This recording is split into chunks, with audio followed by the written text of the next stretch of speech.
welcome back. Welcome back to each other's soulmates. We are a Sex in the City broadcast. Once again, we are back for season 1, episode 9. Again, we are two broads talking about our 4 favorite broads in New York City. So we are on season 1, episode 9, titled The Turtle and the Hare. First scene of this episode, we are at Brooke's wedding. So Brooke is an old gal pal of our 4 favorite broads, and it's her wedding that they're at, and it's an amazingly expensive wedding. This wedding, I think she said, cost like $100,000, just black and white, New York, Easy. glitz and glam, the whole shebang. And Brooke, as they knew her all these years, was an it girl, so they kind of described her dating life as every Friday night was like prom night. So it's just, she goes big, she's very elaborate, very beautiful. And she had a different guy every time. Every time, yeah, for every weekend. But at this wedding of hers, she is marrying this man who's very just underwhelming. Like he seems nice, he's older, he obviously has money, but there's just something on paper guy. He's a good on paper guy for sure. And while the ladies are at this wedding, they're at the other singles table. So if you've ever been to a wedding, you know that there's a singles table for the beautiful people and then an other singles table. The ladies were sat at the others table, and this is where they meet the turtle. You know, the turtle and the hare. Or the turtle and the hare. Yeah. So we meet the turtle, and he is Mr. Good Investments and Mr. Bad Breath. So this man he's like normal looking. He's not ugly. And he is a good investment. Like, he's wealthy, but his breath is so bad. It just, like, you see people physically reacting. They also call him the turtle because it's in his name. His name is Bernie Turtletaub. Oh, that's yeah. why. Yeah, that's why they call him the turtle.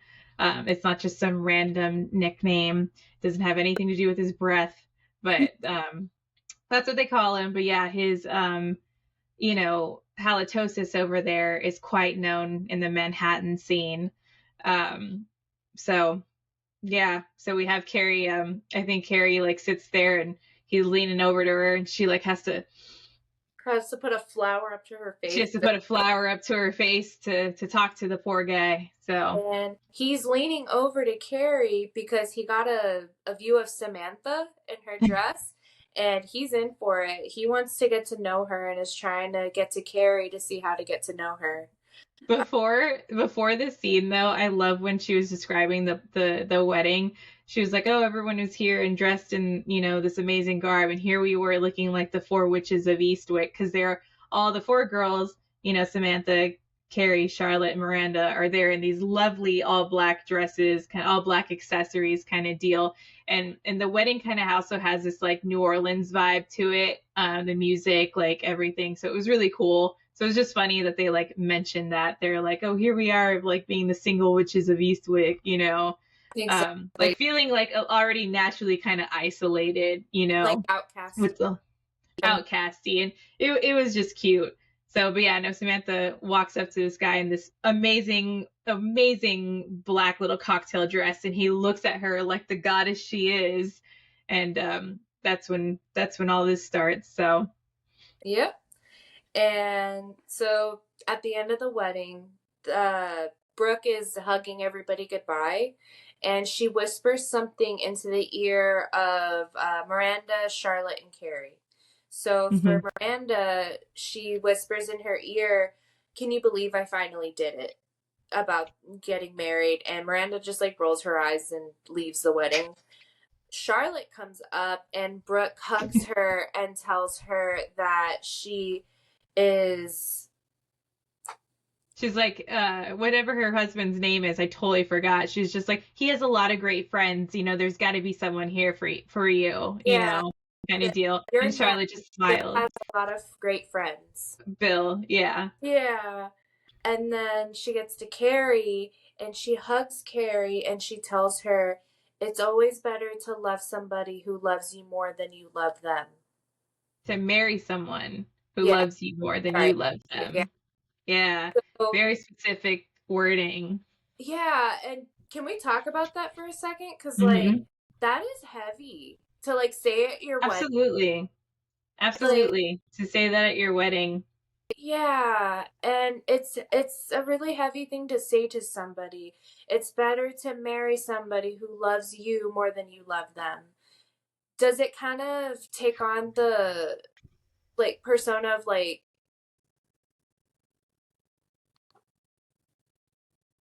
settling? Like, would you say I that mean, is yes and no. I mean, as someone who's not married, we hear this stuff all the time, right? You know, I hear things like that too. They're like, oh, you always want to find a guy who's way more into you than you are them. And I'm like, what kind of cheap shit is that? Like, yeah. you know?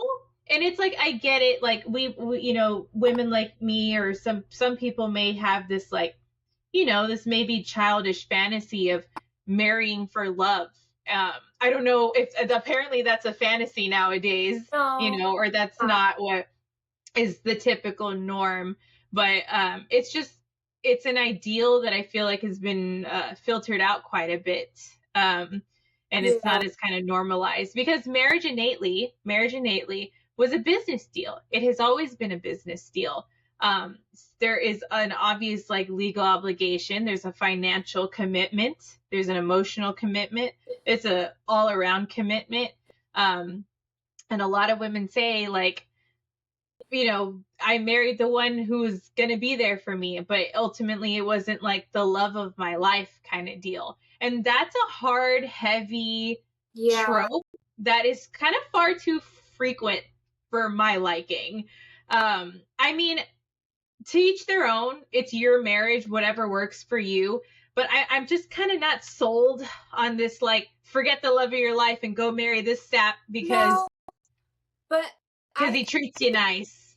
I see a little bit of truth in it, and the nugget of truth that I find in it is the relationships, and I'm talking heterosexual in this circumstance. Mm-hmm. The relationships that I've seen that pan out better are the ones where you have the man kind of chasing after the woman a little bit more than she's chasing him. And it just, I don't know if it's just me being cynical, but I just feel like if the woman loves the man more, typically it doesn't work out as well. Because I, it plays into the whole cat and mouse bullshit if yeah, it's not a healthy relationship. It plays into that. Like a lot of men or even women, sometimes when they're desired, they don't want it. It's cat yeah, and mouse. They're like, ooh, I don't like it. It's right in front of me, so I don't want it, yeah. regardless of gender. And it's kind That's of this true. ping pong that happens. I do think there are circumstances where there are two people who genuinely love each other and genuinely want to be around each other for the But rest of like their life. on that, That happens. do you think that two people can love each other exactly equally? Yes. You think so? I feel like that's a possibility. I don't know if that I don't know why people think that's so far fetched. Yeah. It's I just think kind of that's really wild. bizarre. I know in my marriage everything like obviously we love each other to death, all of that.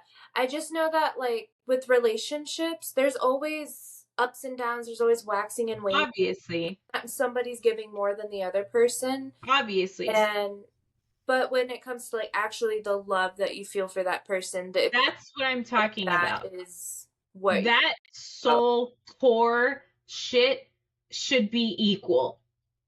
I I'm love that. sorry. No, no, I just love that. That's soul core shit. Like that. Yeah, You know you what like, I mean when you say let's that? be real. Yeah, When you love someone, you can feel it. And yeah. when someone loves you, you can feel it. You're not dancing around, you're not asking questions, you're not pining and asking your friends, what do I do? What does he like me? No, No, yeah. you know. And you're not hearing it; you're seeing it.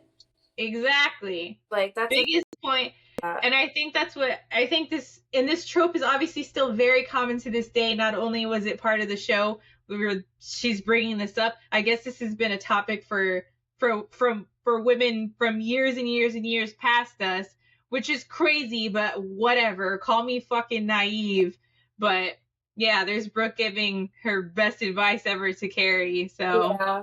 but it also, I do find it interesting how those responses were very catered to the specific girl. Yeah. It was And very, very specific to who the girl is, and yeah. And I noticed a lot in the series, and I have seen in real life, and I personally try not to do.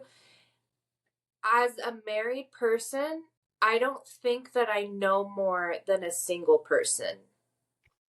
And I notice which is a good thing to have. married people seem to think that they can offer unsolicited advice. Like in this circumstance, none of these women that, but there she is giving her advice, and it's just because I'm like, how long have you been out of the game here? Like it's things change. Yeah. Things change fast. Like over the course of 3 years, dating can change like that. Exactly. I mean, the blink of an eye, the climate of dating can change. I know. And it's crazy. Even just with me, I don't know what it's like to date post-COVID. Yeah. That whole thing. Yeah, that's crazy. Yeah. And it just, circumstances change, and not all are just dramatic as COVID. FYI, it got worse. Just, it has not been peachy, like, it's not always the greatest out there, unfortunately. Man. Everyone's included in there, not just men, women, whoever, whatever you are. It's commonly right. It's commonly referred to in almost every single social media platform as the trenches. So I can the trenches. Yeah, see, you didn't even know that. Like we call it the trenches out here. Yeah, we'll say like hinges for the birds. Like there's so much shit that we're just like a lot of people. But what's cool with that? Like side note, like we're trailing off a bit, but I think it's important. There has been a lot of discussion like how apps are kind of garbage and they're pointless now, but it's also causing people to go out again. I think that's what I think COVID like pushed obviously dating apps because no one was going out. And I think a lot of people are getting super fed up with the apps because half the time no one responds to you, and if they do, it goes nowhere. Or like here you go. Yeah, and so like I think it's just forcing people to actually go out and date or go out and do things and like meet people organically, which is kind of cool because I'm like, okay, maybe this is gonna jumpstart like a little bit more of like an authentic kind of like meetup, or authentic, So, or that's just me that's my wishful thinking. I feel that. That's me.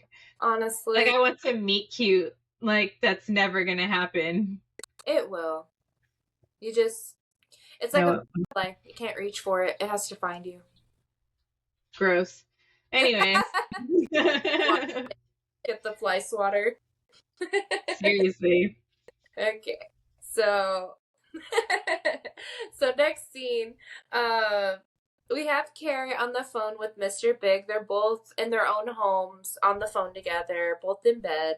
And just something that I want to add here, something that Carrie does with Mr. Big that she doesn't really do with any of her other boyfriends that I've ever noticed in the show.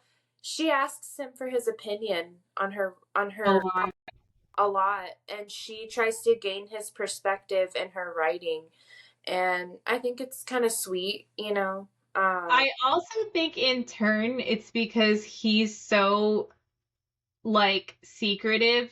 She's also trying to jab at how he feels about things. I never thought of that. She's also trying. Okay, that makes sense.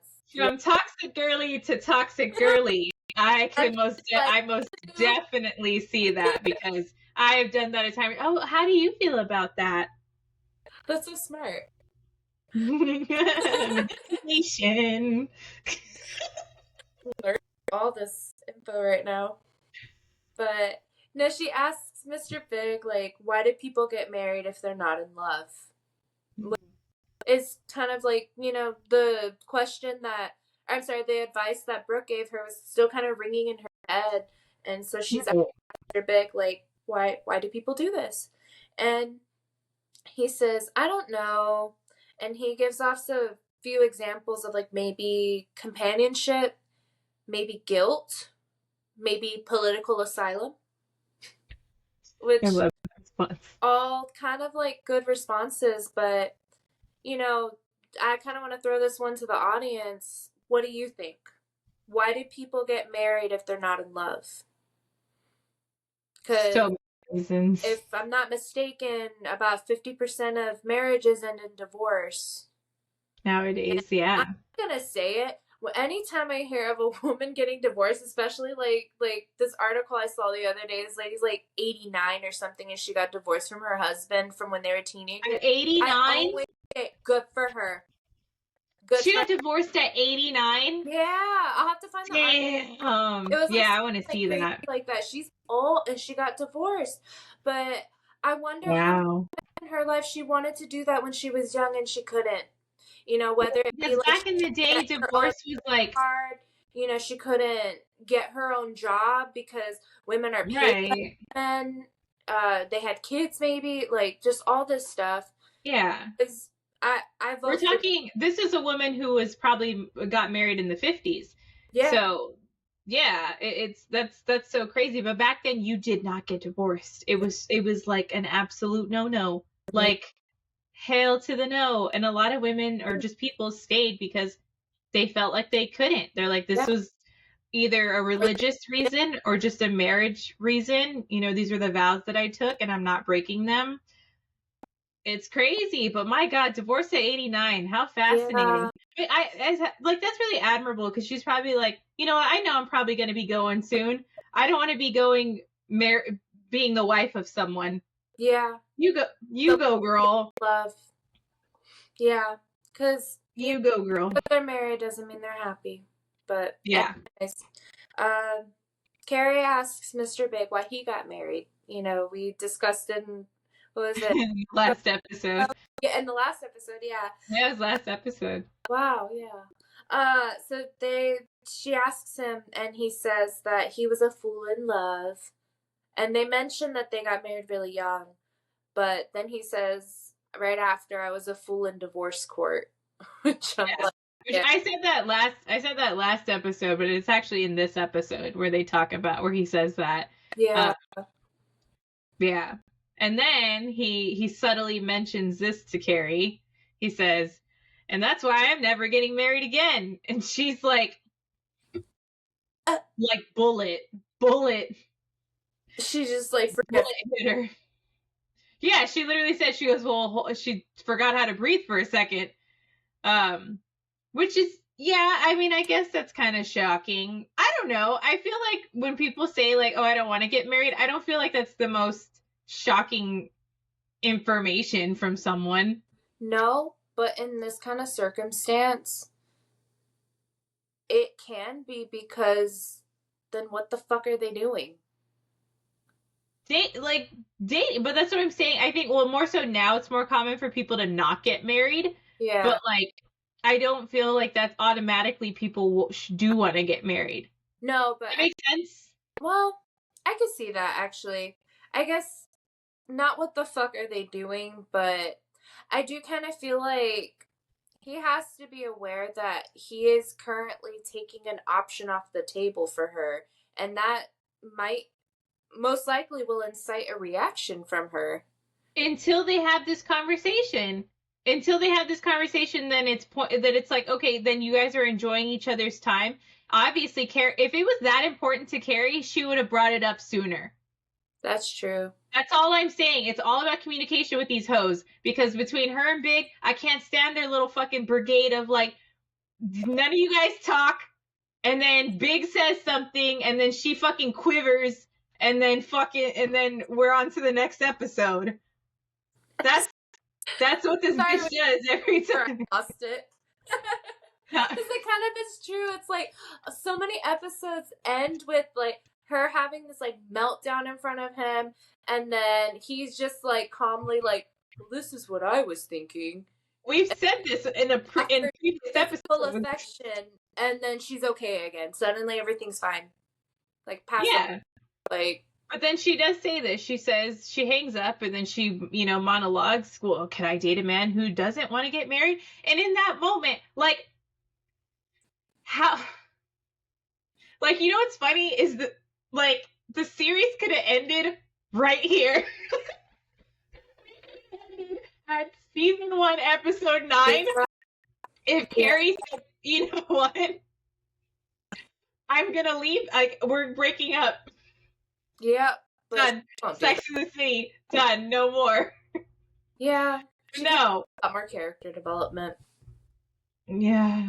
It's just funny because I'm like, if that was so important to you, why would you stay with him? Yeah. Why are you going to stay with someone who doesn't want to get married? Because eventually this is also women get into that thought process of like, you know what? If we stay together long enough, he'll eventually want to marry me. No, they won't. At that point, it's a shut up ring.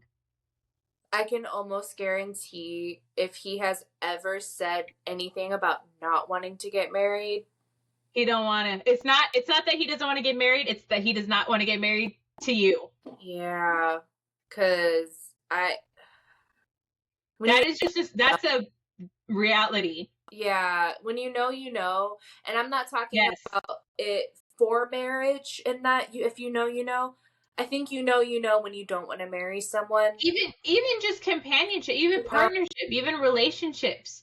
People, when you want to be with someone, and when you don't. Yeah, I mean, obviously there are extenuating circumstances, like whatever, right. But like, yeah, if the guy you're with is saying he doesn't want to get married and you do want to get married, just kind of take some time to evaluate. Maybe talk to your therapist about it. Just get a second opinion that's impartial. I'm not even trying to be funny on that. Like, no, it's true. It's true. I think a lot of not gonna be like, no, girl, he totally loves you. Just get an honest opinion. Yeah, don't live in Delulu Station because we can't keep doing this to ourselves.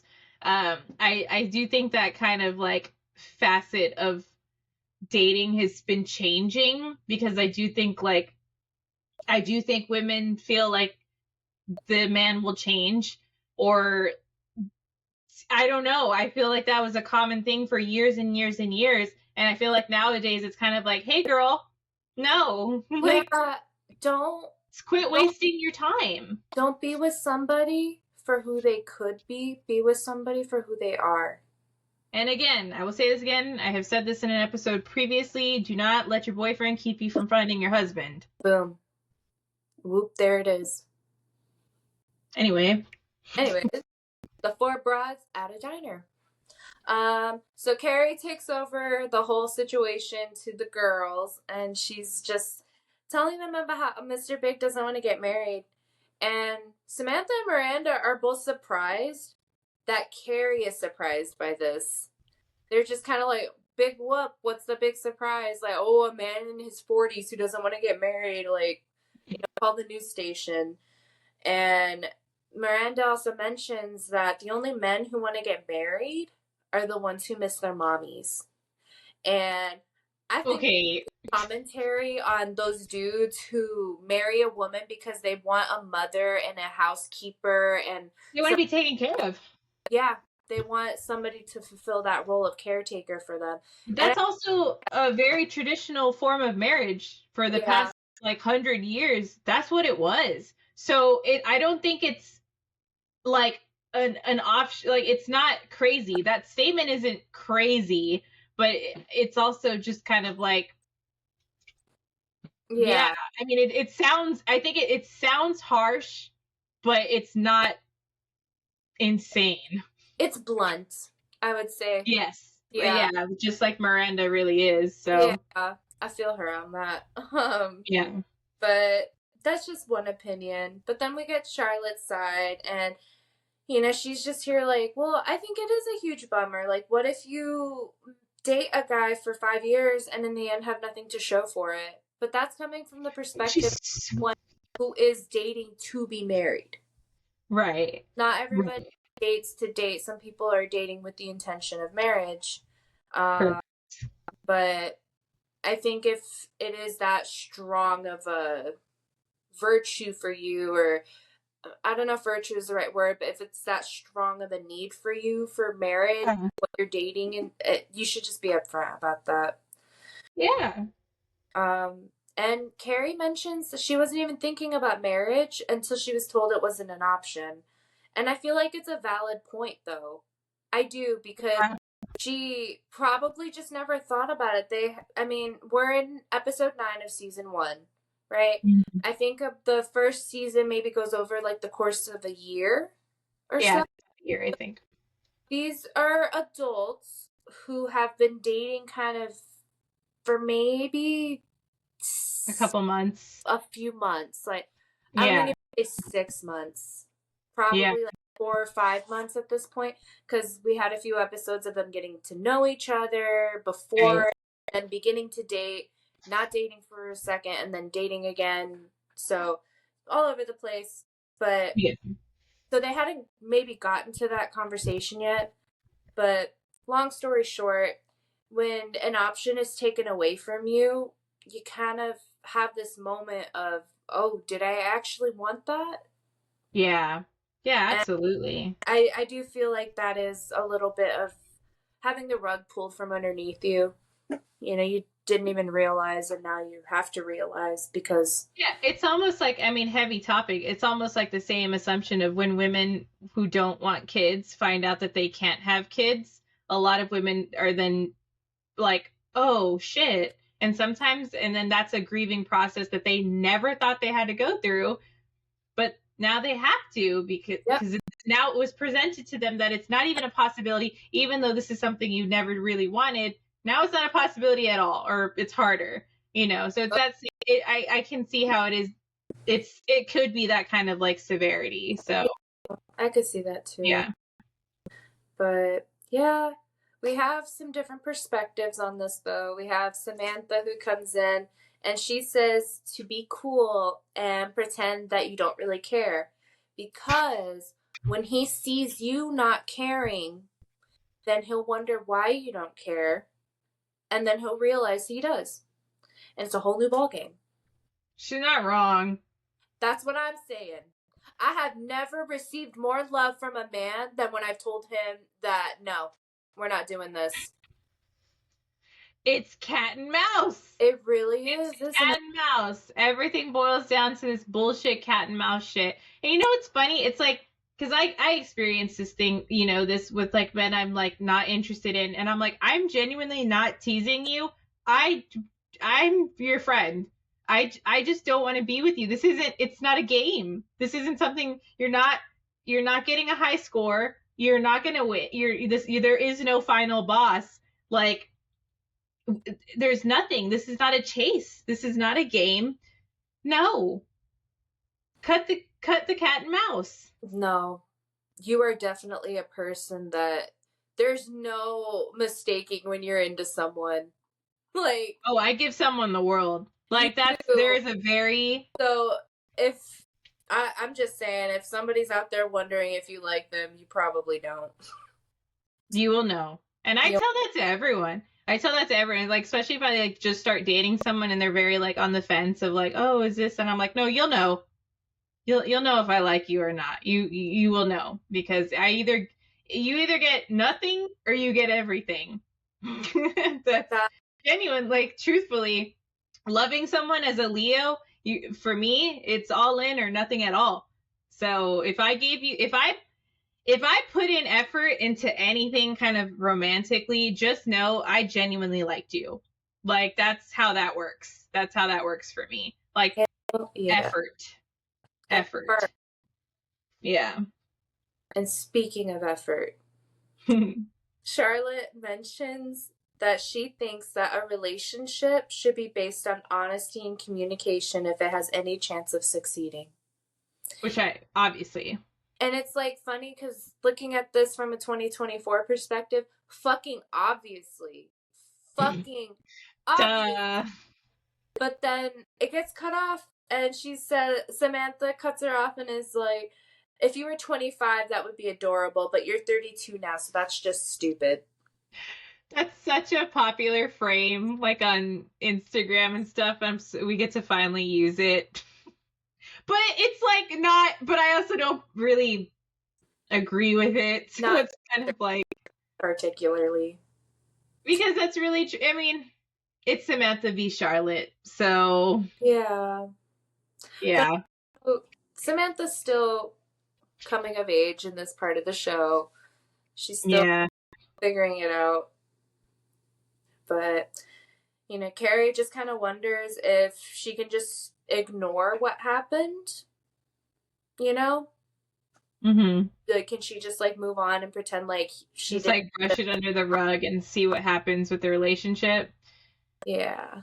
That's what you're doing, you know. It's like, okay, if it's not affecting you to the point of you leaving, then you're complacent with it. So are you Yeah. fine with complacency, or do you want more? And if you want more, guess what, Carrie, you're gonna have to talk about You it. have to communicate with And honesty. if you don't like the answer, then you don't like the answer. Yeah.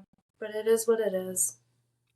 Speaking of it is what it is, Miranda cuts off this entire conversation by saying that there's no need to worry. Men are about to be obsolete anyways. Already you can't talk to them, you don't need them to have kids with, and you don't need them to have sex with anymore. This is coming from a straight woman. A straight woman. Yeah, I kind of want to take a little count as we go through the series of all these moments with Miranda. Cause wow. Do you truthfully think the reason they gave her like a slight queer edge is because of the actress, because of Cynthia Nixon? I didn't think Cynthia Nixon was openly like She's gay. She's an now, openly now. When the no. show came out, she was. Yes. I didn't know that. Yeah. I didn't know that. Wow. I'm pretty sure. Like she was like from when I started watching the show for sure, but like I don't remember that ever being a question or ever it being a scandal. We could look it up. We'll Let's have look to. it up. I'm Yeah. looking it up right now. Okay. Fuck it. Dun dun dun dun dun dun. Dun. But yeah. But while she's looking that up, I will continue with this scene. So she talks about how men are about to be obsolete, and Samantha cuts her off and is like, "Ooh, sounds like someone just got her first vibrator." And it is true, but Miranda says it is not her first vibrator, it is the ultimate vibrator. Introducing the rabbit. So we now have the turtle and the hare.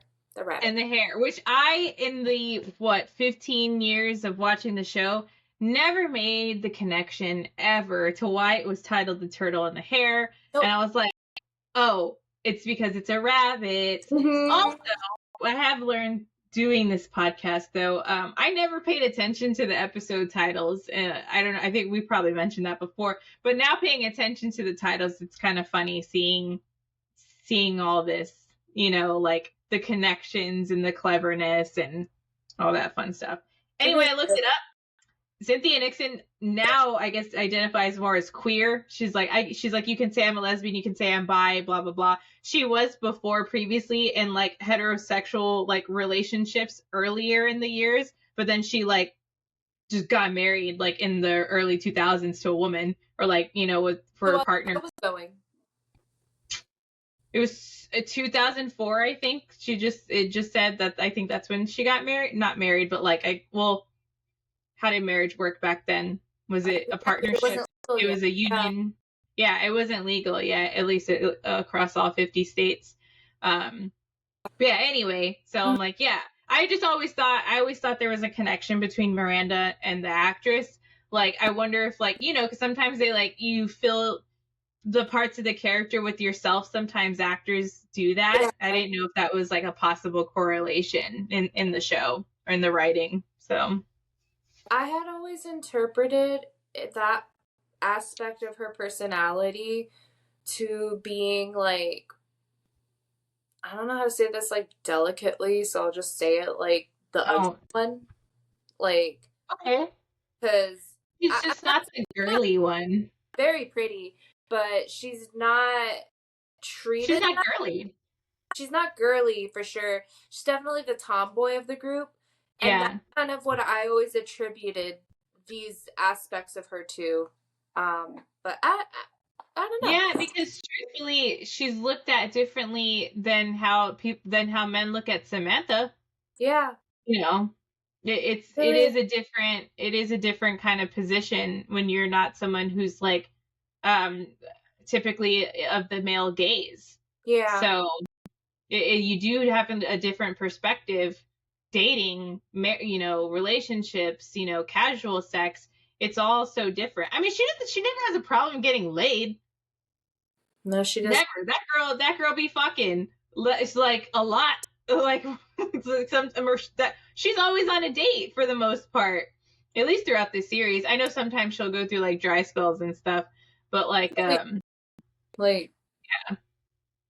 but yeah, but I think that's why the whole rabbit comes yeah, to fruition too, because they're like, oh hey, sometimes when I don't have a date, this is what I got.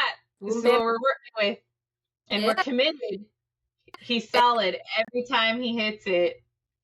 And we have Charlotte who comes in. She's like already offended. And I love this line because she's like, a vibrator does not call you on your birthday. You can't bring a vibrator home to meet your mother. But then Charlotte. Linda hits her back with the, well, I know where my next orgasm is coming from. How many of you can say the same? And then Yeah. crickets. None of them say anything. Sorry, as if you're telling me manual labor don't work for those girls? You can't guarantee an orgasm via finger? You know, I guess not everybody's as dexterous as us. No, for real, for them Yeah. to be like, oh my god, look at this holy grail fucking item, and you're like, I'm sorry, has it not worked previously? Is it only like? But also, we're modern vibrators, what they are considered now. Actually, yes, They were very like different. CPR Like back in the, if you actually in this episode, I think these still had to be plugged in. I do not think these were battery operated. I think you had to plug some of these in, either to charge it. There's like There's a cord. cord. Oh my gosh! There's a cord. To plug in the. Can you imagine if it didn't? I mean, we have to plug those things in to charge still. Yeah, but not to use like. Imagine being tied to having to be tied to actually. You're gonna go through that. I think I've used something that had to be plugged in before, so I understand the struggle. You're like, this is an interesting place for me time. But yeah, no, so literally next scene, Carrie, Miranda, and Charlotte are at the sex shop, and both Carrie and Charlotte leave with a rabbit. I also wanted to add a note on that. They mentioned that the vibrator is $92, which today would be $105. I don't think they're that much now. Let me look it up. No, I'm not saying that they're that much now. What I'm saying I know, is the but inflation calculator. Oh, okay. Let me see. Like they spent $92 then, but it's expensive as shit. It was $175. I'm gonna see how much they are now. Wait, was a rabbit real? Can I get one? Yes, that is a real vibrator. Yes. What? Wow. Yeah. I've only ever had one vibrator, and it was a bear. It was like shaped like a little bear. Oh, I remember. Yeah. I remember what it looked like. There was one that was a bunny too. I think I had the bunny, right? Yeah. I think we went shopping. I think I had a bunny, or a rabbit, right? Hold up. My phone don't have any freaking child locks. Why is this not coming up? Oh, here we go. See, now there's all this like fancy shit. Where's the OG rabbit vibrator? I'm looking. We gotta find it. Yeah. It's cute too, because like Charlotte was so intimidated by the idea of the rabbit at first. But when she sees it, she's like, it's so cute. It's like pink and it's for girls. And it's yeah, it's pretty cute for I adults. don't think they sell something. Well, this is the most similar to the OG one, and it's selling for $40. That's why I was like I was like, nowadays, like that kind of model is so cheap. Like, and everything's all like silky now, and like there's such a weird design when it comes to vibrators. It's like a stick, and I'm like, what am I supposed to do with this? It's all sleek. I need ridges, dog. Let's be real. And then they're expensive as shit. I'm sorry, but no, there's like $200 vibrate. I'm gonna show you because this doesn't look that phallic. Look, there's some stupid ass shit. Where'd it go? I just saw it. We'll see. That's now I'm on a different site, but it's like.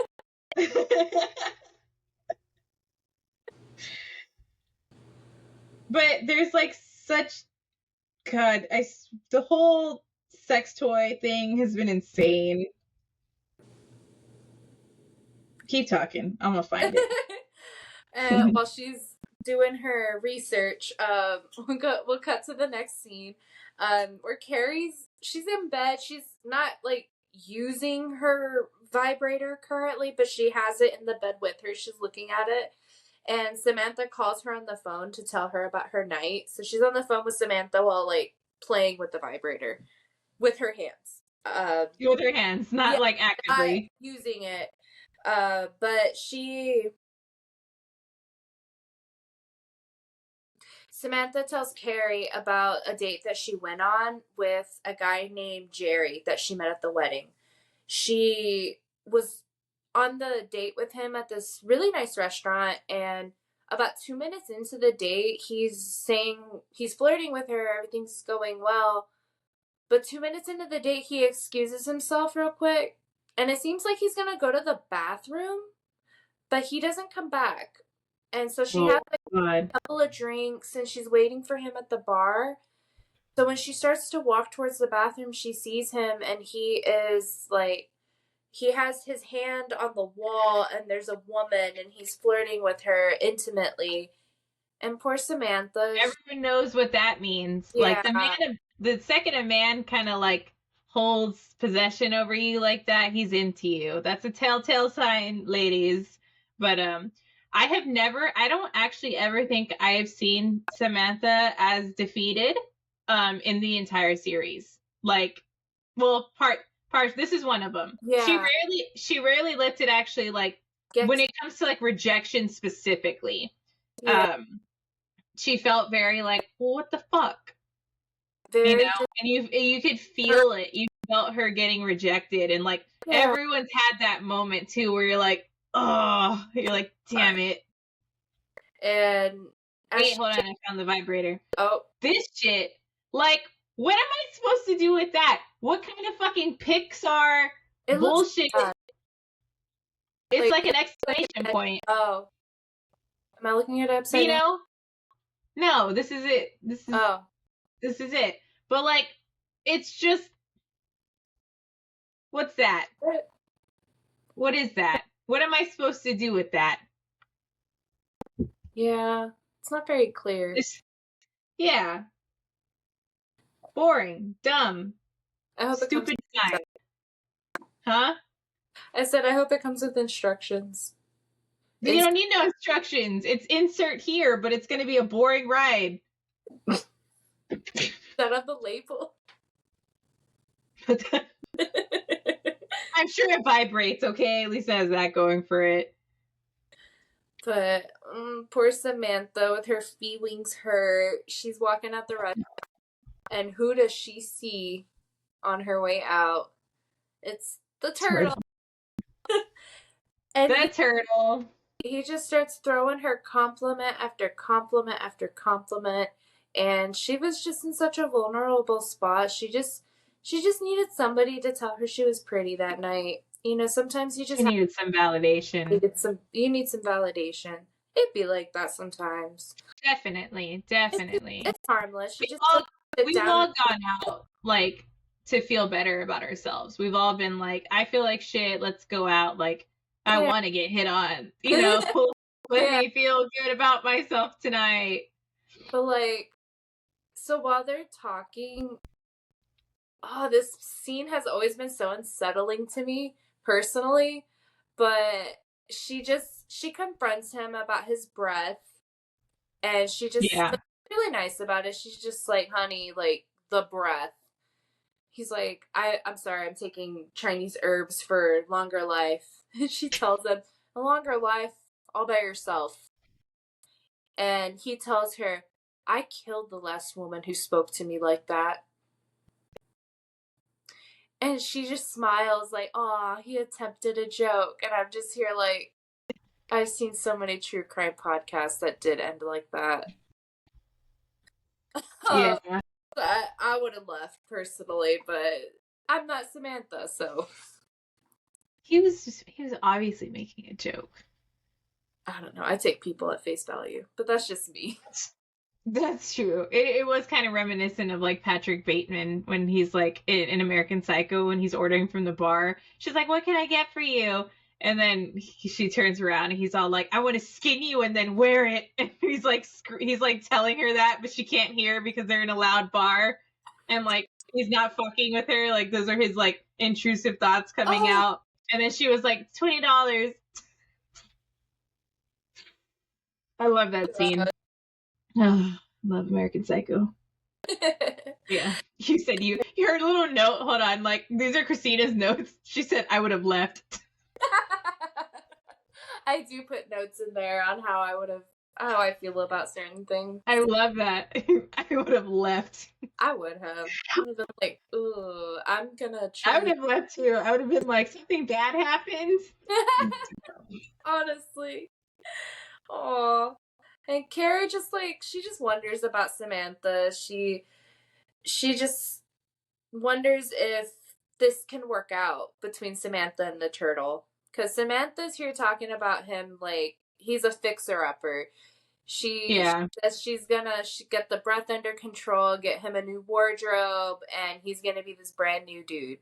Just You know all what's funny? I think the reason she was so concerned is because like I feel like I think Samantha's a Leo because I do. she had one moment of rejection and she was like, no one's ever gonna love me again. I have to settle with this guy. Oh my gosh, is that what to be a Leo? No, it's rough. No, like to to, I'm gonna be vulnerable. Like if I like someone and they don't like me back, dog, that hurts. And I'm not, and not in a crazy sense of like, why don't you like me back? But just like you're like, shit, because it's rare when you actually like genuinely like someone, or is for me, where I like genuinely like the person, and then when they're like not, when there's no reciprocity there, you're like, and it takes a toll. It takes a toll, and then I do get very dramatic. I'm like, I will never like anyone ever again. That's okay. But I think that's why she did that. I think she felt so rejected. She was like she felt like she probably lost her game. She was probably like, what the, like she's so used to getting the man she wants. Like the fact that it didn't kind of work out that way, I think it was chaos in her brain. And then she's like, fuck it. So she says, I'm gonna take this one who I know likes me and I'm gonna fix him up to be what And it also plays on the trope that Brooke talks about, like be with someone who likes you more. Yeah, it do. Kind of alludes to that also. It really do.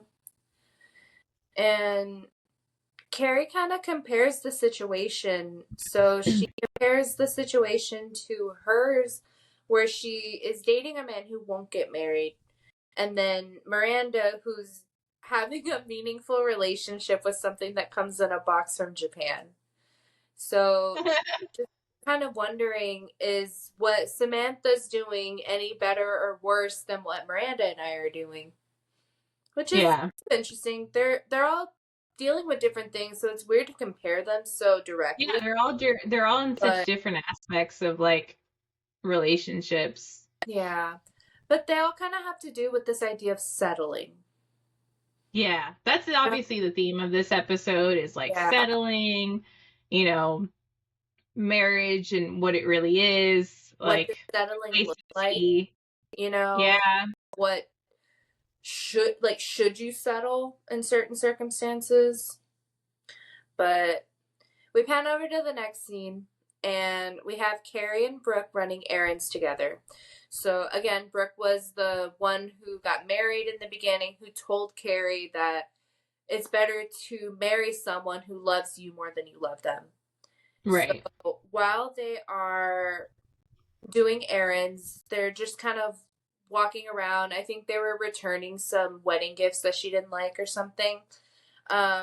Carrie, she kind of gets a little too intense. So she starts off by asking Brooke how it is to be married. And Brooke gives this very positive answer, just like, I feel like everything is finally the way it should be, basically. And Carrie kind of doubles down and asks her if she's happy with Alan. Now, I, as somebody who's married, happily, and if somebody had asked me like a week later if I was happy with my husband, I think I would also, like, I would be a little offended. Like, Did you obviously really? I married him last week. Like, what do you think? But there was an obvious like tension that she gave to Carrie about like this is what it is. She I so it's that almost like she intervened in the sense of like are you happy? Like just like it was like level with me more than it was being insulting. You think so? Yes, because Because I would ask the same shit. If I my friend married someone because they were settling, I'd be like, "Are you sure?" see, but like I Like, feel like you and I could have that conversation because of how close we are. Carrie was invited to her wedding, but they don't seem very close. Like they know each other, but they're out running errands together. yeah, I guess. Yeah, I could see that. Yeah, but I don't feel like that's so offensive when you're talking about like woman to woman too. It's more so of like, are you okay? Like, are you gonna be okay? Is this what you want? And if not, like, there are options. We can talk about this. Yeah, but right after that, she's so happy. Yeah, because you need to get an annulment a lot quicker. No. What I'm saying is like she asks her how it is being married, and she says it's amazing. Like she loves it. Everything's great. And then she asks her if she's happy. She could have been blowing smoke up her ass. Okay, I could see that.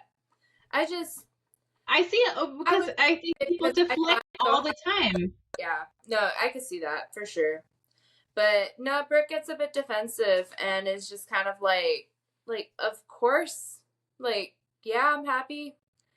And Carrie backs off, but as when they leave, Carrie apologizes and Brooke acknowledges that she sees what Carrie, like, where Carrie's coming from, but then she mentions how we all think that we're a character in a romance novel, but at the end of the day, like, it's better to be with somebody like this. And Ugh. yeah, which is so wild to me because, she was It breaks my heart. It feels like I will never have a cinematic love ever again in my life. but it just kind of makes me wonder cuz Brooke was this beautiful woman. Do you think that all of those men that she dated her only for her looks? I would say a good majority. And on that note, do you think that it's more difficult for exceptionally beautiful, in this case, women, to find substantial and meaningful relationships? Absolutely. Because it kind of seems like they draw a lot in one regard, but not another. They draw a lot in as far as like all these people who want to be with them because they're beautiful, but then not because of who they are. Yeah, a big thing I've seen a trend of with very beautiful women. It's like, I'm getting really tired of being lusted over and not loved. And that's a hard feeling for Yeah, sure. that is hard. I could see that for sure. But it's just like the episode is asking, like, is it better to settle? You know? Yeah. Like it's this big question in the air. And speaking of possibly settling, um, we have Sam and the turtle in the middle of his makeover.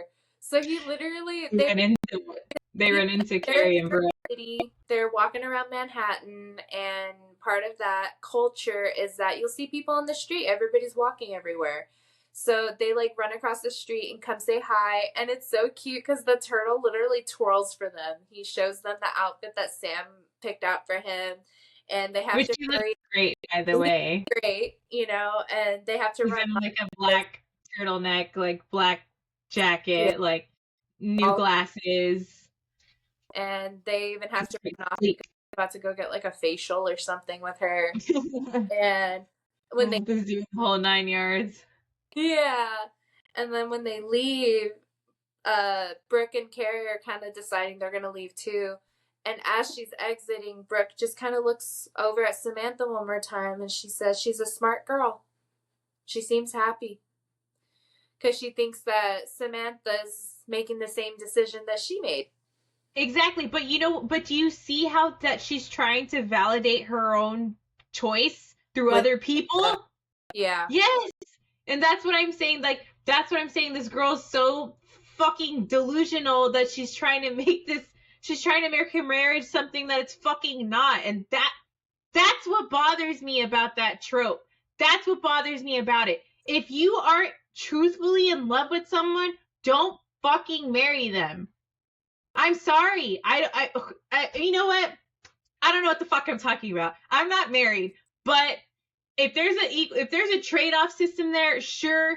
I just feel like I feel like it just fucks with everything, and it makes the ideal of actually like marrying for love that much harder to grasp.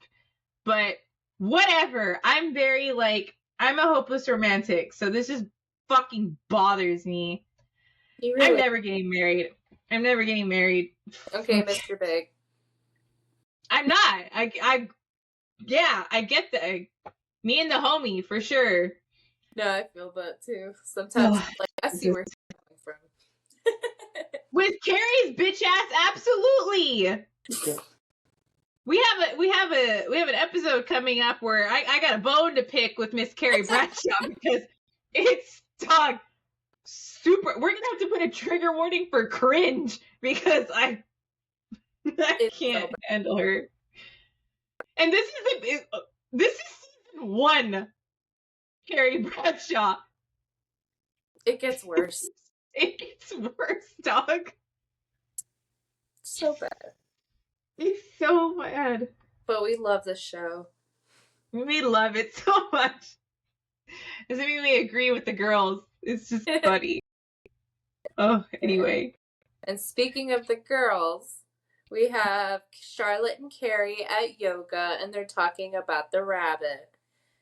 So we have Charlotte mentioning that she's afraid to keep using the rabbit because she's scared she's never going to enjoy sex with the man again. And what she's talking about is how she tells Carrie, like, you know how when you're having sex with, in her case, a man, and he's doing everything he's supposed to be doing, but sometimes you can't come. It just doesn't. The action's there, but everything leads up to it. You're knocking on the door, but the door doesn't open, basically. But with the rabbit, it does every single time. Yeah, it's a guaranteed orgasm. It's like what Miranda was alluding to earlier. And Carrie just tells Charlotte, like, why don't you try having sex with men and the rabbit? Just have Why both. don't you try having sex with men who genuinely want to make you come every time? That too. Not gonna lie, they might not always make her come because she doesn't give head. Like, I, it's kind of like Miranda said, man. Sometimes you give head to get head, and if you're not giving head, you might not It get. has to be. It's gotta be a mutual effort, man. It's a song and dance. And You gotta. It's reciprocity. So, like, throwback, if you haven't listened to that episode, we did have an episode where Charlotte talks about how she doesn't like to give head, and At all. of course, always, no matter what, above everything else, don't do anything you're not comfortable with. Of course. But in this scenario, she doesn't always come with the men that she dates, and we're kind of thinking maybe it's because she doesn't give them head.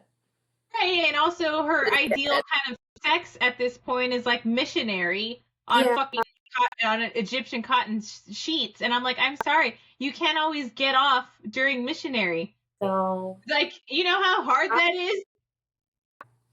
Even with like seasoned experts, that's fucking rough, dog. You're gonna have to bring a rabbit in sometimes because. And she just really Charlotte shuts down really quick this whole like having a rabbit and a man, and I think that there is some not truth, but like I see where she's coming from because I've seen that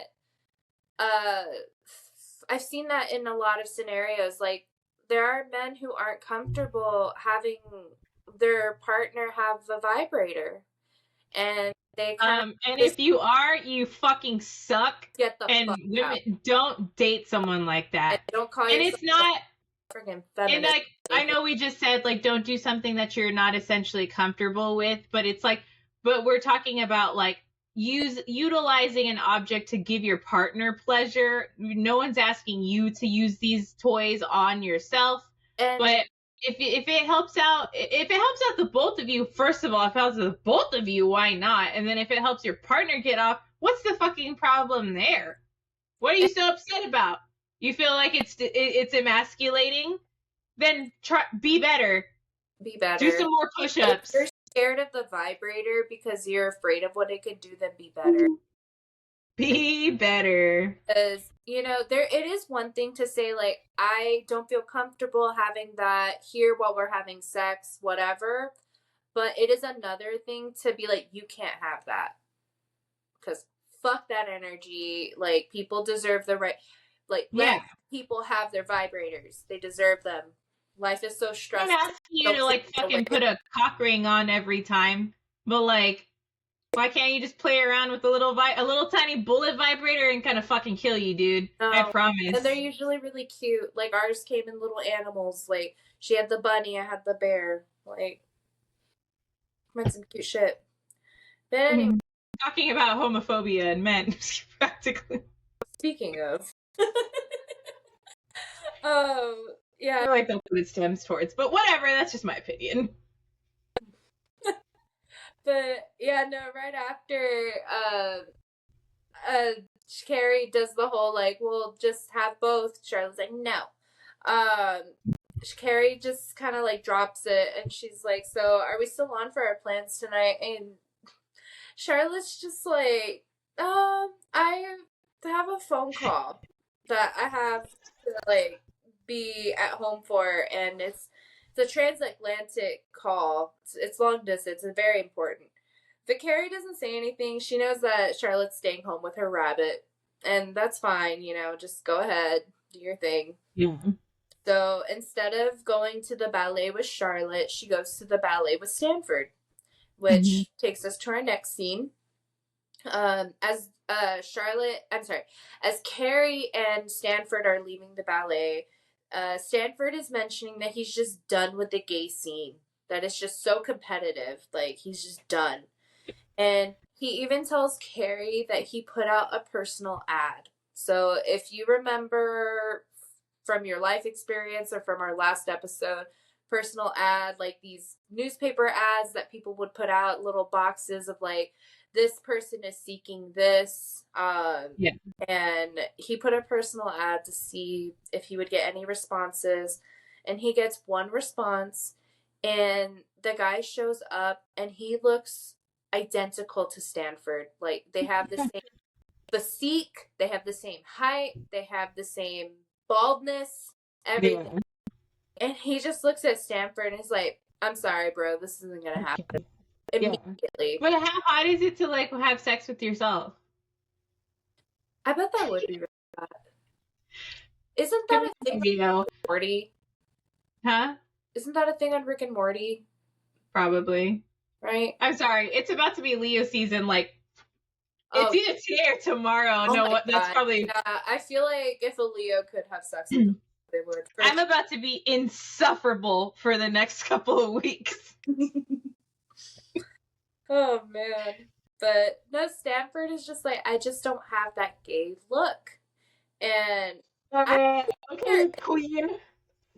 but like, I get where he's coming from, because I really do think you can kind of like, you can kind of see when people have that. Actually, but I mean, like Stanford looks like a gay man, like 100%. Yeah, he does. Yeah. But you know, something I struggle with though, people don't think I'm into women off the bat. So I guess I don't essentially have a gay look to me. How? I don't know, but sure. I've been told that many a time. Yeah. And yeah. I don't know how to fix it. I don't know what to do. I'm gonna start wearing shirts that say like just put rainbow. Like, yeah, or just like something a little more explicit, but sure. gay. That's not what I was going with, but sure. Not what I was going with there either, but Pan. No. But it just, he doesn't have the gay look, and he isn't really getting the response from people that he wants. So Carrie's just, she's trying to like be a friend. She's like, it's probably just a phase, but Sanford's like, no, it's a lifestyle. And Sanford's just like, I feel like sometimes I should just marry a woman and get all the money. Harry's like, what the fuck, is there a cash price for this shit? And Sanford's like, actually, in my case, yeah. His grandmother and his family, obviously he comes from money.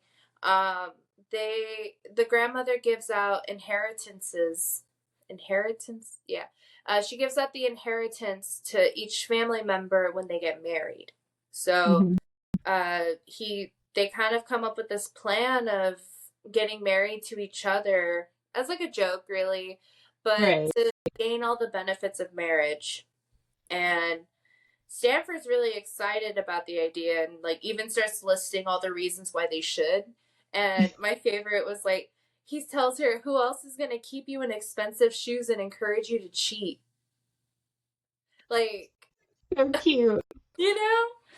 And it's interesting, this like whole idea. It's like, you know, what would you think of getting married to your best friend for the benefits of marriage? You know? It's like, it'd be going against every grain I believe in, but yes. Yeah. But I have heard of stories of like people do this actually. Yeah, they do it. Like women who are divorced and they have little kids, they come together. They get like a 2-3 bedroom apartment together, and they share, you know, utilities, rent. They share childcare. They share everything, and they do the family units as one big unit. You know, it takes a village kind of vibe. You know what's crazy? That's like the literal term of domestic partnership. Isn't that crazy? Wow. Yeah. Interesting. It is. Yeah. I've also heard women who are from countries where polygamy is more so practiced. I've heard like firsthand accounts of these women talking about it, because, you know, from like a Western point of view, you might be like, I could never share my man or whatever.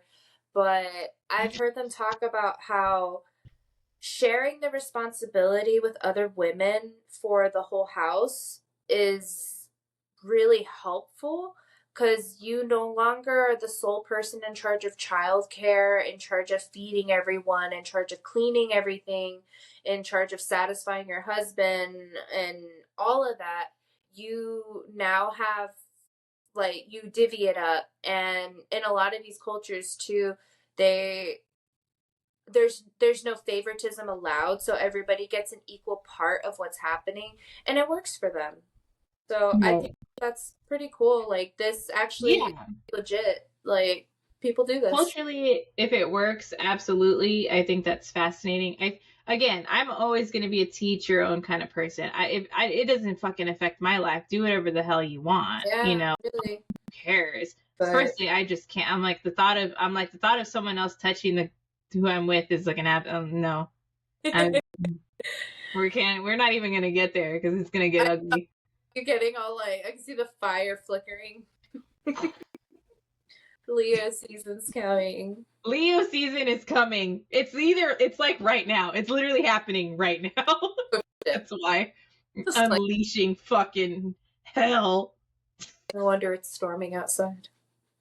Storm Oh my goodness. stemming, Mr. Wayne. But with this marriage proposal from Stanford, Carrie takes it and tells Mr. Big about it. So in our next scene, we have Carrie and Mr. Big in bed together the next day, and they're just like pillow talking, and Carrie mentions that she got a marriage proposal, and Mr. Big, from who? And when she says it's Stanford, like, Mr. Big starts poking fun at her and like kind of like teasing her about it, and she's noticing that he does seem to have some level of interest in who she marries and what she's up to. So she's kind of satisfied with the response that she gets. But just as like a side note, if you have to play games with somebody to see what they feel about these like fundamental intrinsic Issues. details and It's like what I was telling you earlier, how she's asking shit about her column. I'm like, it's because she's also digging for information for herself. Girl, come on. Like, hello. But anyways, next scene, we have Carrie on the phone with Charlotte, and Charlotte cancels her plans on Carrie again.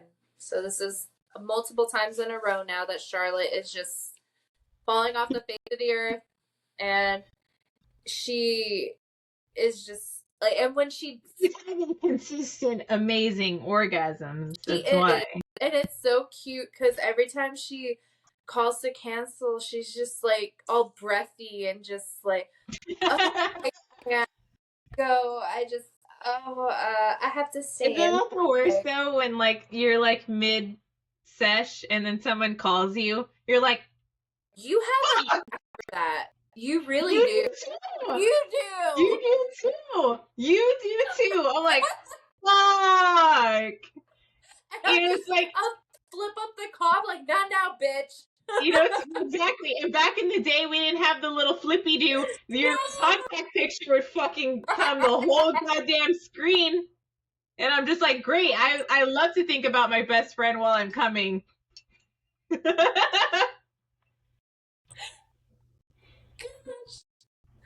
That's amazing. We call each other all the goddamn time, though. Like, I think that's why. It's just, I'm gonna have to start we're just gonna have to start going on D&D. I forgot. We need to utilize technology. We have technology. Man. But yeah, no, Carrie and Miranda are not taking this, like, sitting down. So they literally go to Charlotte's apartment, banging on the door, and let themselves in and go straight for her bedroom. And I never noticed this before watching this episode. If you'll notice, Charlotte's hair's a freaking mess. When have you ever seen Charlotte without perfect hair?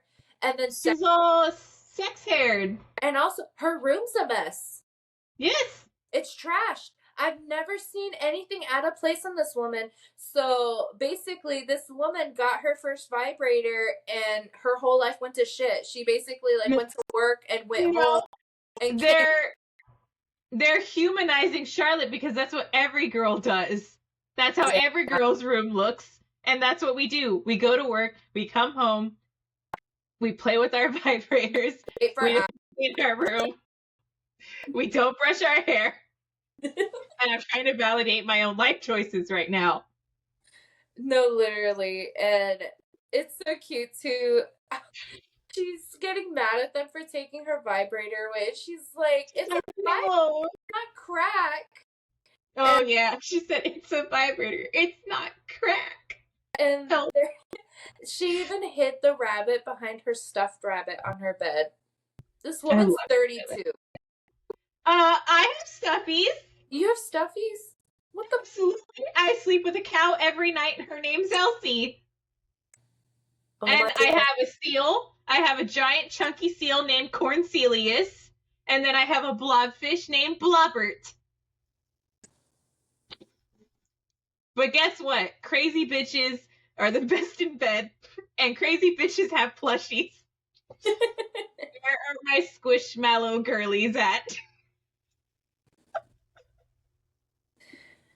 Wow. This is... I feel like I'm really... Bitches. Sorry, I confirmed. Is the 22nd.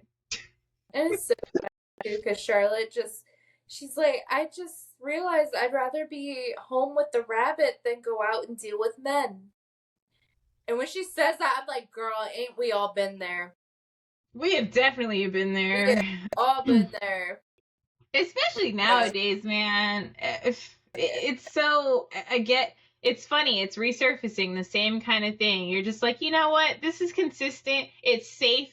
It's healthy. I don't gotta leave. I don't gotta do anything. It works every time. Works every time. But then, and obviously, it's not the same as a person, but, you know. A vibrator does not call you on your birthday.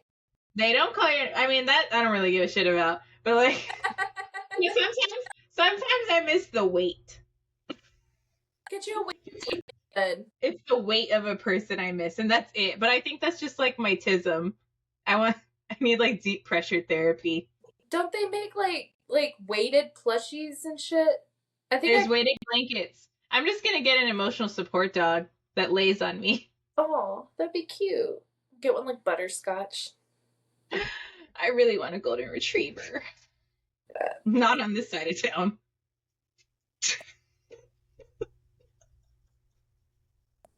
Oh my gosh. Wait. And we have the next scene, and we have Samantha and the turtle at dinner. And the turtle has this, like, habit and, like, I guess kind of quirk, you could call it. He'll, like, eat stuff and try to identify the ingredients and what he's eating as he's eating it. Weird quirk. Yeah. So he starts trying to identify the, was it species of mushroom that he's consuming? Because he does it before at the wedding. He didn't say that, but he's like, oh, is this a Bosc pear or a Bartlett pear? And then Miranda goes, who cares? Yeah. And he's like, yeah, he's like, it's definitely not porcini. Maybe it's wood ear. And he's like, my God, they're trumpets. And he's just excited about the fact that he figured out what kind of mushroom it is. And Samantha's just kind of watching. Disgusted. She's just mortified. He's just there being himself, and she's just there like. And this is why he didn't settle. And yeah, exactly, because it's like she's kind of looking at it like, yeah, he's better to look at, but like, I don't want to fucking deal with this shit for the rest of my life. And she even says that, like, even though she gave him the makeover, he's still the turtle in black. You know, he's always going to be the turtle. And yeah. so she just kind of excuses herself and is like, I'm gonna go home. Like, I'll call you, which, she's not gonna call him. And the turtle is just kind of like, oh, okay, as she leaves, and he kind of turns over to the woman on his other side, and he uses the same pickup line that he used with Samantha. He like gets the shirt and he's like, "Do you like this shirt? My ex-girlfriend picked it out for me." Are you gonna say something? Sorry. No, I was just laughing. It's so cheesy because you asked me this So previous a couple of days. Like you were like, wait, you're like, did he do that because he's like, does he do that every single time? And I'm like, probably. That's just probably Yeah, like one pickup line that works or just yeah, seems to help him. it really does, and it shows that like maybe all of these women that he dates end up, you know, making him over, deciding they really don't like him, and then move on, and then he just does it all over again. Rinse and repeat. But that is the end of the turtle. And next scene, we have Stanford and his grandma and Carrie at the grandma's house. So Carrie and Stanford are at Stanford's grandma's house. Stanford wouldn't leave Carrie alone until she agreed to just meet the grandma.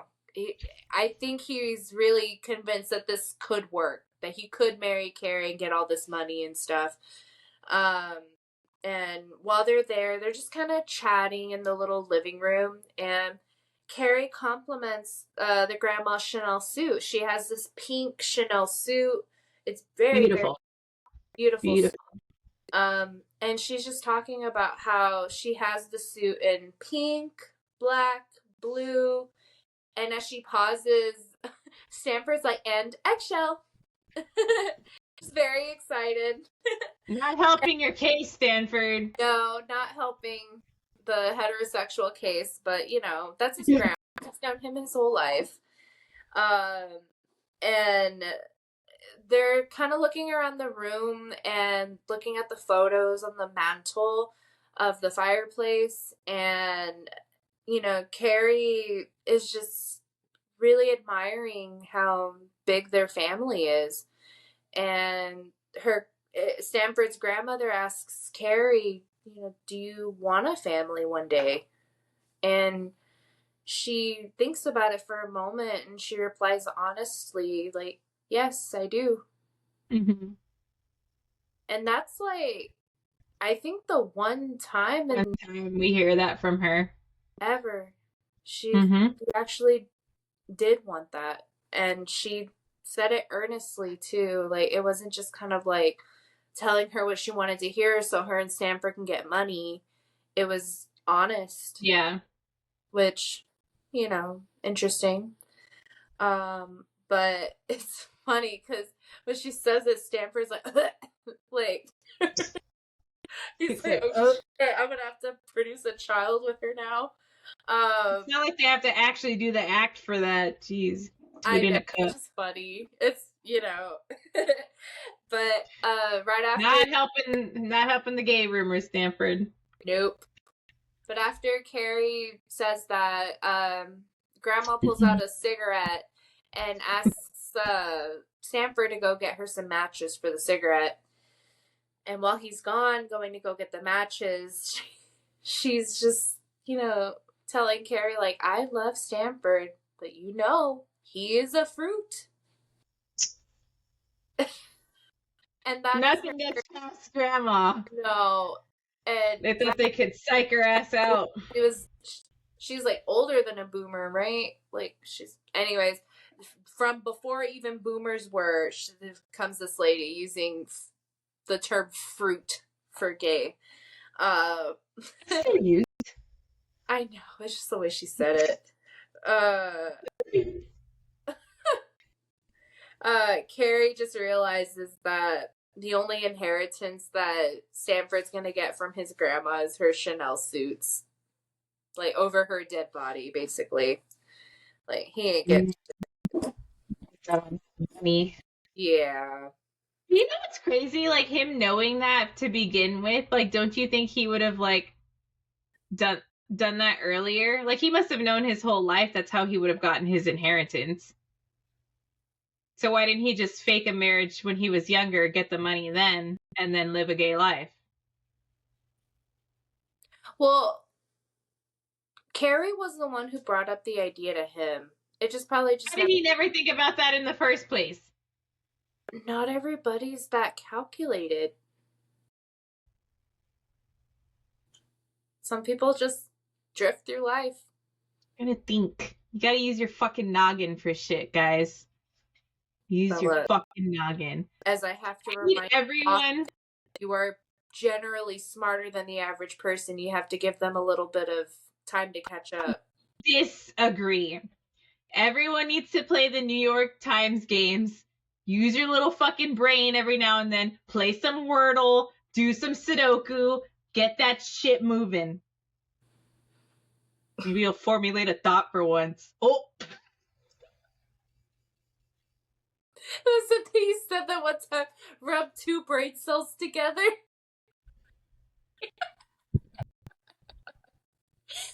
To formulate a thought. It makes me think of the little violin from SpongeBob.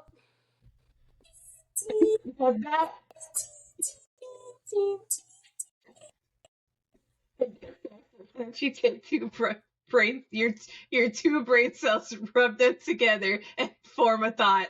God damn. I'm a reformed person. I'm not that mean anymore. Next. Final scene. We have Carrie and Mr. Big having dinner at Mr. Big's house. Something that's cute, I think, about their relationship. Carrie doesn't cook. She even proudly talks about how she uses her oven for storage for her winter. Storage. You know, she cook. But Mr. Big cooks, and he likes cooking Italian food. He does quite often in the series, and I think that's sweet. You know, like, gender roles aside, I think it's cute when, like, one person cooks, one person's like, I agree. Yeah. But, you know, while they're cooking, he's trying to get the sauce right. So they're making just kind of a general pasta, and he's working on creating the sauce for the pasta, and he gives Carrie the spoon to try a little bit to see what she thinks of, you know, where they're at with the sauce. And when he asks her what she thinks of the sauce, she just blurts out, "Look, I do want to get married someday." Talk about repressed fucking feelings, dog. Fucking real. Like, my biggest pet peeve with Carrie is that she can't just have a fucking conversation about it has to be so dramatic. So dramatic. She has to be busting in, like, wasted, or she has to like throw it into a conversation, and it's just so not genuine. It's just it's like she's acting out of fear. But she probably she constantly is. She is fearful of losing him, and that's why every move she ever makes is to not. Everything is calculated to where she doesn't, so it doesn't affect him to the point where he wants to leave. Oh my god. Or it doesn't turn him off. Yeah. That sounds so exhausting. It is. And this is actually in the next couple episodes here. We see a little bit more of an insight to Carrie's thought process behind this entire relationship and how she truly has been feeling this entire time. So we'll get into that. This is starting to it all kind of starts to make a little bit more sense the more we go on. So yeah. And, you know, she's hits him with the, "Look, I do want to get married someday, but I can't just date somebody who won't want to get married, because what's the point?" And, you know, kudos to her for being able to just fucking say it. Right. You know, really, it takes a lot more for her to say how she's feeling. And he just replies, "Yeah, I put too much salt in the sauce." And he tells her it's all about the timing. So he tells her, "You need to brown the garlic before you put in the onions." And ends that with, I thought we were having fun. What do you think of that? I mean, he's basically alluding to you gotta walk before you can run. So he's like, it's still early. We're getting to know each other. You know, I've told you I don't want to get married. Things may change. It doesn't really seem like he's saying that, but he's kind of saying that. But and I think he's doing it to kind of just keep her happy, and Yeah. that's all it is.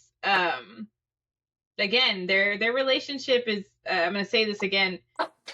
Carrie and Big's relationship isn't something you should look up to. No. This is not a relationship that you should actually, yeah, like romanticize. Underline that, please. Like, oh my gosh. If there's anything you should get from this podcast, do not look at Carrie and Big and think I want that. Never. And you know, that was a common thing. I think everyone's like, oh, Carrie and Big, oh, Carrie and Big. Or and I'm like, no. Find my Mr. Big. Like, yeah, it's not essentially a good thing. The more you dive into it. Obviously, the series goes on for quite some time, and we see so much happen. But especially right now, though, this is just not an ideal you want. This is not an example of a healthy relationship. So, anxious attachment style, right? Very much, yeah. Yep, anxious avoidant. Anxious. Okay, that's what it is. It's like, yeah. But yeah, he just has her try the sauce again, and she says it's bitter, but it has possibilities. Obviously, she's talking about them. I think we rolled our eyes at the same time. That should be the still. But yeah, she says that, and then they kiss at the end. Again. A little like vomit of like a emotion, and then he like puts a pacifier in her mouth. They kiss, and she quivers, and then the end.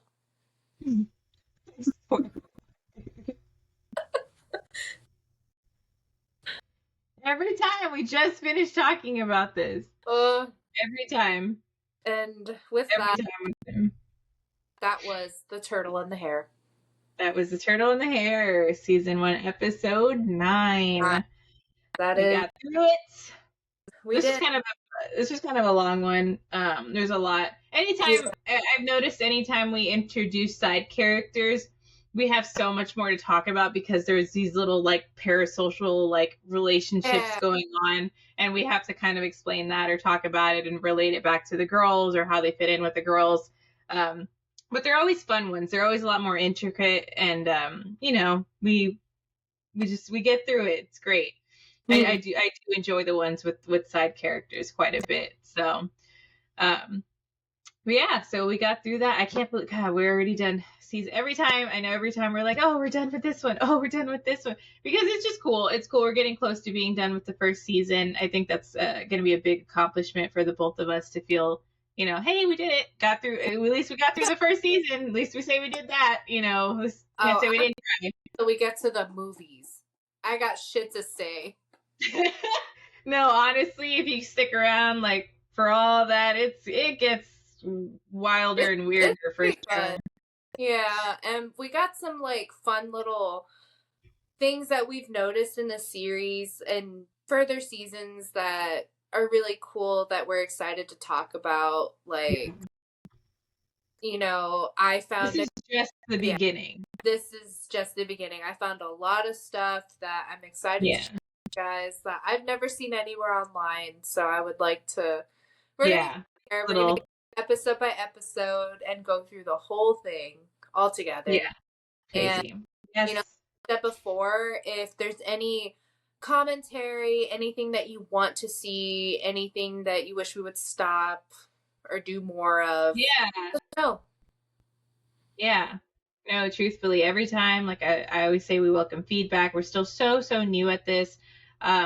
You know, anything really helps. I've had people come up and be like, oh, what about this? Have you tried using this program and software? And like even stuff like that, even like technical things for the podcast, I do enjoy talking about too. So if you listen and are wanting to drop in some not little knowledge of the logistic part of the podcast, that'd be great too. But yeah, no, so that was episode 9. We got what, 3 more episodes? We got 12 in season 1, right? Got 3 more episodes for season 1. I think we mentioned before we're thinking about doing the last one as a live stream. So that'll be in the next 3-ish weeks here. August. Yeah. Oh my gosh. Isn't that crazy? Yeah. I can't believe. Whoa, God. When did we start this? April's when I started it, but I don't think we put out an episode till May. April's when we like started, before we ever put out the episode, but like got all the prep work. Wild. Yeah, isn't it crazy how things change in such a short period of time? So yeah, really. It's been such a wild ride, and we really appreciate the support. Like literally anything, any follow, any like, any watch, it's so great to see. You know, and when people share it too, and like I've had people be like, oh, I showed my sister, oh, I showed my cousin, and I'm like, oh my God, thank you. Like that's awesome. Thanks, thanks for listening, thanks for sharing. Yeah, so we're ready to knock out this first season. So yeah, we are. Yeah. So again, thank you guys so much. We will see you again next week. So bye guys. Thank you so much.